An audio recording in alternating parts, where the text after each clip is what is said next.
Bem, negócio na pauta, oferecimento da Cimento Bravo, Energético Team Power, Guaraná Geneve, a Seabra Automação e Soluções Industriais e Lojas Centralhão. Bem, a questão da redução de emissão de gás na atmosfera volta com força aos debates públicos. O professor Luiz aqui já falou da criação do curso de meteorologia, né? Mas me parece que algumas áreas da ciência que não eram atrativas, né, para os jovens, ou até não tinham muito apoio público, como geologia, meteorologia, deve ter outros aí.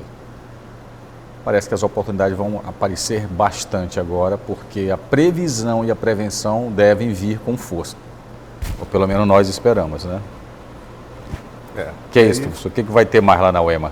Nós temos hoje na universidade, além da realidade, que é o curso de meteorologia, já um curso consolidado de bacharelado em geografia, que tem já um mestrado, que já tem um doutorado, que já tem pós-doutorados na nossa universidade estadual. É o primeiro programa de pós-graduação completo na área de geociências que o estado do Maranhão tem. E, além disso, que já tem dado significativos ganhos, sobretudo no tocante ao mapeamento e ao zoneamento do território estadual, tem também uma previsão para 2026 a Universidade Estadual do Maranhão ter em seu plantel de cursos a geologia, o bacharelado em geologia.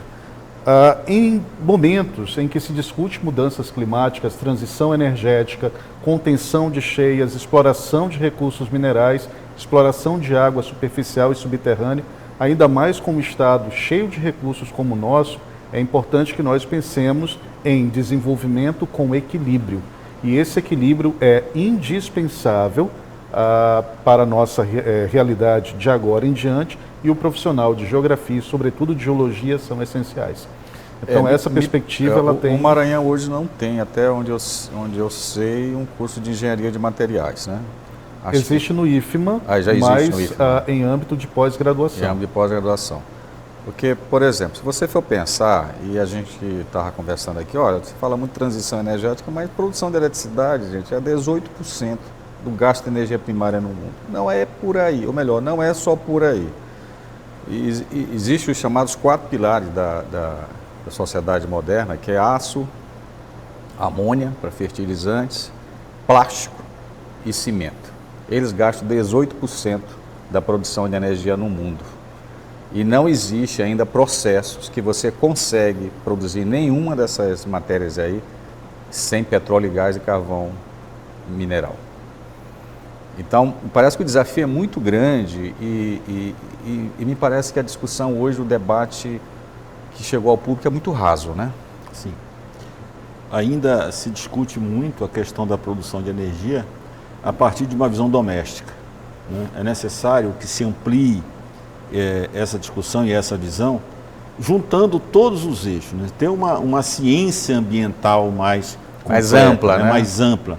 Porque o sistema é um grande sistema interligado e esse sistema ele precisa casar. Enquanto nós ainda olhamos as coisas de forma separada, né, sem essa interdisciplinaridade, nós tendemos a ser muito profundos em algo que não se complementa, porque aí você não consegue ter as variáveis das diversas ciências. Eu fico muito feliz com a informação do Luiz Jorge.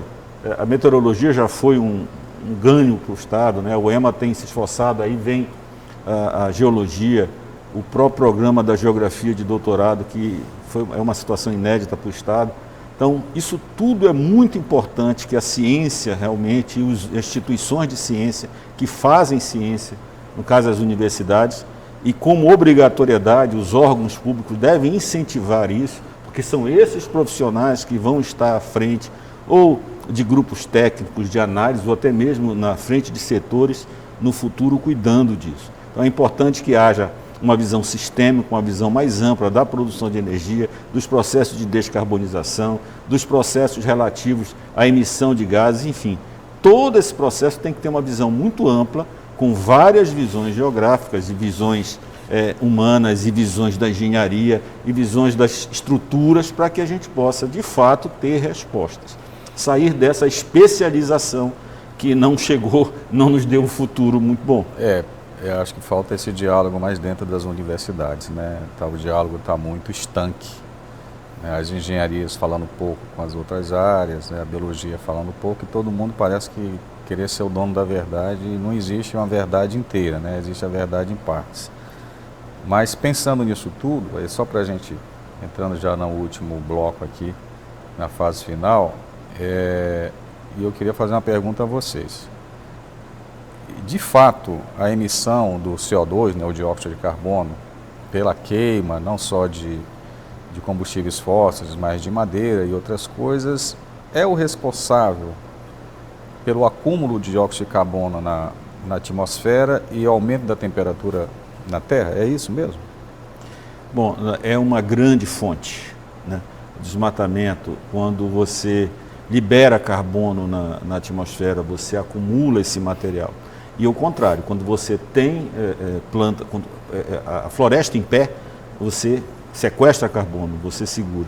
O estado do Maranhão, inclusive, tem um grande sequestrador de carbono, que é uma área de mangue fantástica, que nós não podemos desprezar, temos que ter um olhar muito crítico, né, sobre a ocupação dessas áreas. Vários estudos apontam que a concentração de CO2 ela provoca aquela sensação, né, o tal do efeito estufa, que reduz, que concentra o calor na superfície. Agora, a Terra ela não está parada. Nós aprendemos no ensino médio que existem dois movimentos, rotação e translação, mas não são só esses, né? Existem movimentos de excentricidade, existem movimentos de precessão que acontecem em tempos geológicos diferentes, 20 mil anos, 40 mil anos, 100 mil anos. Isso tudo a ciência já comprovou através da paleoclimatologia, através da geologia, que é uma ciência que estuda esses testemunhos. Então, é um conjunto de ações. Esse livro que eu citei ainda há pouco, do William Hudman, ele tem um trecho muito interessante, que eu me atentei bastante. Ele diz que, considerando todo o aspecto geológico que foi encontrado nesses testemunhos, nós estaríamos caminhando não para um processo de aquecimento, mas sim para um processo de resfriamento. Ou seja, o problema é muito mais sério do que a gente pensa. Naturalmente, nós deveríamos estar caminhando para um processo de glaciação e conseguimos parar isso. Conseguimos mudar. É o que alguns falam de geoengenharia do clima, que pode ser um grande risco. Como é que você vai mudar um movimento, né, do mundo, um movimento que já é natural? Então, sim, é preciso ter muito conhecimento para falar, e eu acho que você é muito feliz quando disse assim, quem não tem conhecimento, dá palpite e não opinião, né? E é o que a gente vê muita gente querendo dar.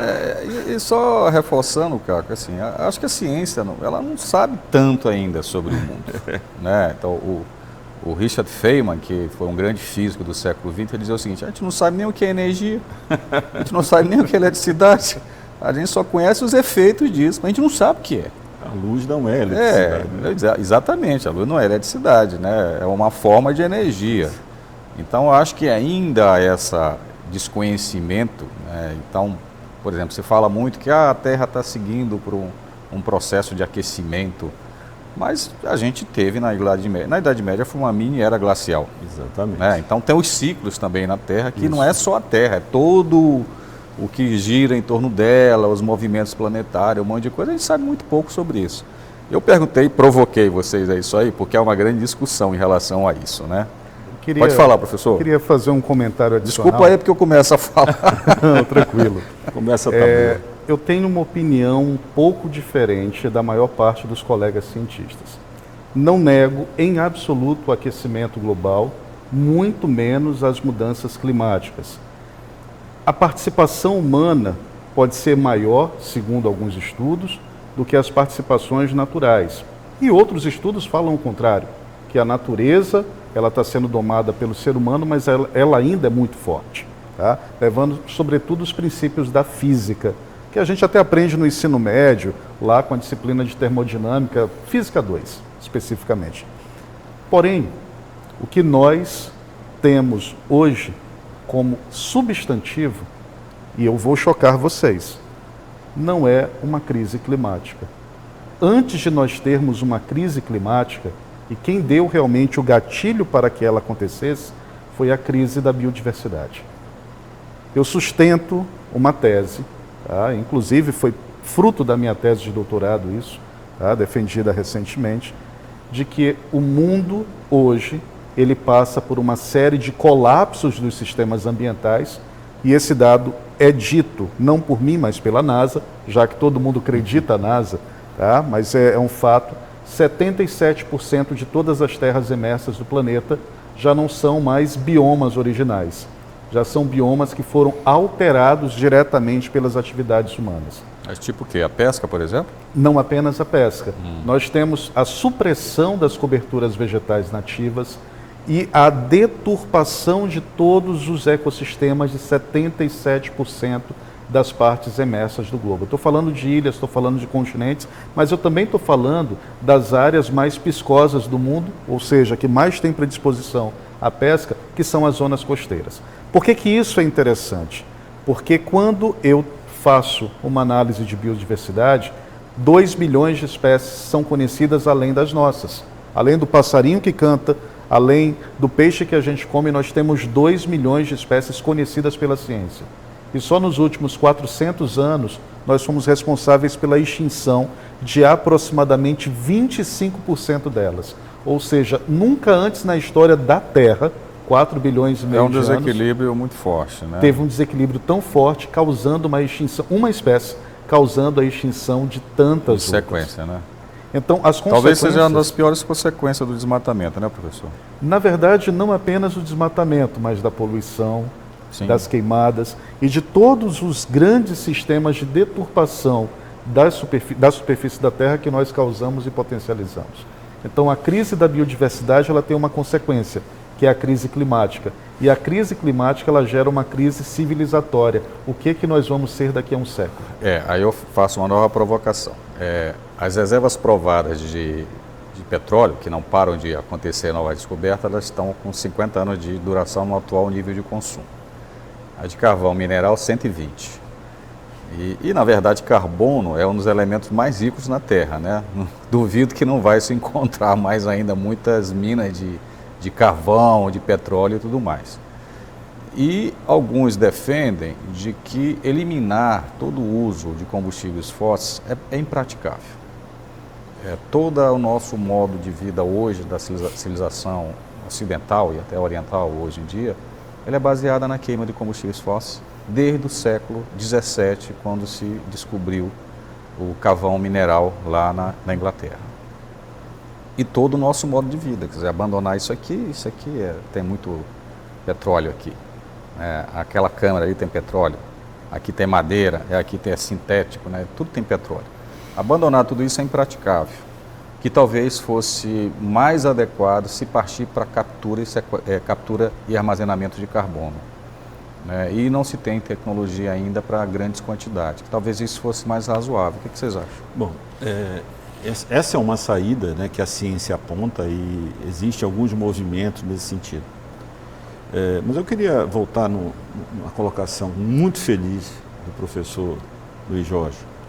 A Agência Nacional de Água esse ano lançou um mote, que é o tema do Dia Mundial da Água, chamado A Água nos une, o clima nos move. Então, toda a população, toda a biodiversidade da Terra, ela se movimenta em função do clima. Nós nos movimentando em função do clima, nós gastamos combustível. Nós necessitamos disso. Então, as coisas elas estão integradas. Eu, particularmente, não acredito em soluções rápidas para problemas grandes. Eu discordo dessa temática. Vamos suspender, vamos acabar com isso, vamos mudar. Não funciona assim. É muito importante esse movimento, a conscientização, mas eu costumo dizer que são os passos pequenos que vão dar. Quando você começa a mudar seu comportamento em casa, você vai refletir em membros da sua família, como você como líder. E só para fazer escola, um adendo à tua palavra, Caco, que isso que o professor estava falando, esse comportamento próprio. Então, por exemplo, um dos maiores emissores de metano hoje em dia é lixão. Né? Se você faz coleta seletiva, a partir da sua casa, você já começa a ajudar isso aí. Então, desculpa. É exatamente isso. Então, nós não temos uma solução mágica. Nós temos soluções que precisam ser feitas a partir de mudança de comportamento. De todos, então, né? Não esperemos que os governos, que os cientistas que cheguem com uma varinha de condão, que a universidade, porque criou um curso de meteorologia, resolva todos os problemas do clima do Maranhão. Não, está dando oportunidade para que pessoas, que a sociedade entre, que é uma instituição pública, para que a sociedade participe. E você não necessariamente precisa ser, né? Eu também defendo que a ciência feita pelas pessoas que não têm conhecimento acadêmico precisa ser escutada. Recentemente eu tive a oportunidade de ler um livro fantástico chamado Meteorologistas e Profetas da Chuva, que foi a tese de um cearense da USP, de um paulista, aliás, no estado do Ceará, para a USP. Muito interessante a análise que ele fez quando ele considera as vivências, as experiências, os povos tradicionais, as comunidades. Então, quando a gente parar com essa ideia de que eu sei mais, aquele sabe mais, e a gente passar a se unir de fato, né? Unir como a água nos une, é que a gente vai conseguir ter soluções efetivas. E não transferir responsabilidade, né, Caco? Então, e é isso que acontece. Né? Por exemplo, nessa tragédia no Rio Grande do Sul, muita gente ficou numa posição assim, eu não tenho que fazer nada, quem tem que fazer é o governo. Mas quem é o governo? Quem é o governo?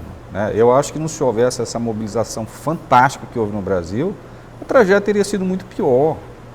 Verdade. Aqui na TV Guará nós fizemos mobilização, continuamos recebendo aqui donativos. Eu fiz um movimento fora daqui, recebemos toneladas de donativos. As pessoas estão se mobilizando, porque numa tragédia dessa dimensão, não tem governo que dê conta, nem instrumentos para isso, né? E aí alguém me falou assim, mas eu já dei semana passada, você vai dar essa semana, semana que vem, outra semana, porque lá não acabou. Mas enfim, a gente está terminando aqui o programa e eu queria que vocês passassem uma mensagem a quem está nos ouvindo aqui. Aqui são 2 acadêmicos e profissionais da área de profundo conhecimento, muito mais do que eu sou mais da área de energia, eles conhecem muito mais do que eu. Que vocês passassem uma mensagem aqui para quem está nos ouvindo. Graças a Deus vocês não são da linha alarmista, porque eu sou contra isso. Professor Luiz, o que você tem a dizer aqui, quem está nos ouvindo aqui, com a sua mensagem final? Primeiramente, eu quero agradecer a todo o público por ter passado todo esse tempo junto conosco e dizer o seguinte. Primeiro, mudanças climáticas são uma realidade. Mudanças na cobertura e de uso de todos os recursos são realidades também. Mas é uma realidade a necessidade que nós temos de mudar os nossos paradigmas. E não falo de mudar paradigmas políticos necessariamente, econômicos. É mudar o nosso jeito de ser e de consumir. Consumir produtos que sejam mais sustentáveis. É uma alternativa? Mas da mesma forma que isso é uma alternativa, pensarmos em cidades mais resistentes ou resilientes também é uma alternativa. Procurarmos ter noção de como colaborarmos mutuamente para resolvermos os nossos problemas locais também é algo que tem que ser pensado. E eu deixo uma última mensagem.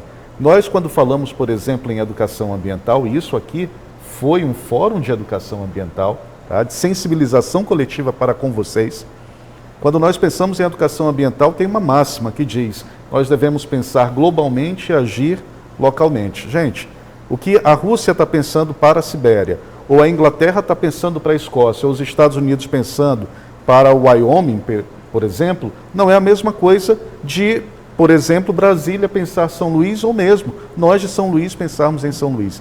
Temos que analisar os nossos problemas caso a caso, e cada comunidade é participante do problema e também das soluções dos problemas. E por isso temos que buscar os canais lógicos para as suas resoluções. Mas não podemos mudar paradigmas sem que haja união entre todos nós.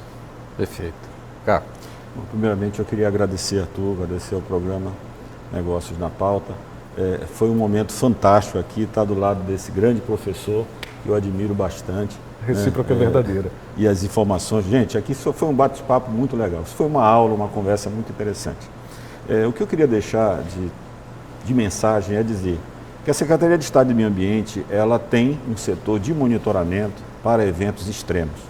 O CPDAM, que é o Centro de Prevenção de Desastres Ambientais, que trabalha 24 horas por dia em regime de plantão, monitorando as condições hidrometeorológicas do Estado para exatamente prever situações extremas.